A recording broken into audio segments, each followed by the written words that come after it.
যশোরের পরিবেশ ও কৃষিখাতের প্রাণ ঐতিহ্যবাহী মুক্তেশ্বরী নদী ও ঐতিহাসিক জিয়াখাল দখলমুক্ত করে নদীটির স্বাভাবিক প্রবাহ ফিরিয়ে আনা এবং স্থায়ী জলাবদ্ধতা নিরসনের দাবিতে জেলা প্রশাসকের মাধ্যমে প্রধানমন্ত্রীর কাছে স্মারকলিপি দিয়েছে মুক্তেশ্বরী বাঁচাও আন্দোলন।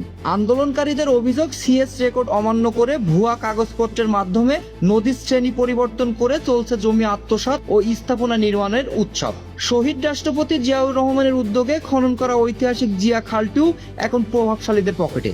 ফলে যশোর শহর সেনানিবাস এবং বিল হরিণা অঞ্চলে জলাবদ্ধতা এখন স্থায়ী রূপ নিয়েছে। আন্দোলনকারীরা বলেন, মুক্তেশ্বরী নদী ও জিয়াখাল ভরাট করে ফেলায় আজ পুরো অঞ্চল পানির নিচে তলিয়ে গেছে। আমরা সিএস রেকর্ড অনুযায়ী নদী ও খালের সীমানা নির্ধারণ করে অবিলম্বে উচ্ছেদ এবং পুনঃখননের জোর দাবি জানাচ্ছি। পরিস্থিতি উত্তরণে 5 দফা দাবি জানিয়েছেন বক্তারা, যার মধ্যে রয়েছে মুক্তেশ্বরী নদীর সকল অবৈধ দখলদার উচ্ছেদ এবং সিএস রেকর্ড অনুযায়ী নদী পুনঃখনন করা, ঐতিহাসিক জিয়াখাল অবিলম্বে পুনঃখনন ও দখলমুক্ত করা, উজানে ভৈরব নদীর সঙ্গে মুক্তেশ্বরী নদীর সংযোগ পুনঃস্থাপন করা, নদী ও খাল দখলদারদের চিহ্নিত করে তাদের বিরুদ্ধে কঠোর আইনগত ব্যবস্থা গ্রহণ করা, দক্ষিণ ও পশ্চিম অঞ্চলের নদীগুলোর সঙ্গে উজানের নদীর সংযোগ স্থাপন করে স্থায়ীভাবে জলবদ্ধতা নিরসনের উদ্যোগ নেওয়া।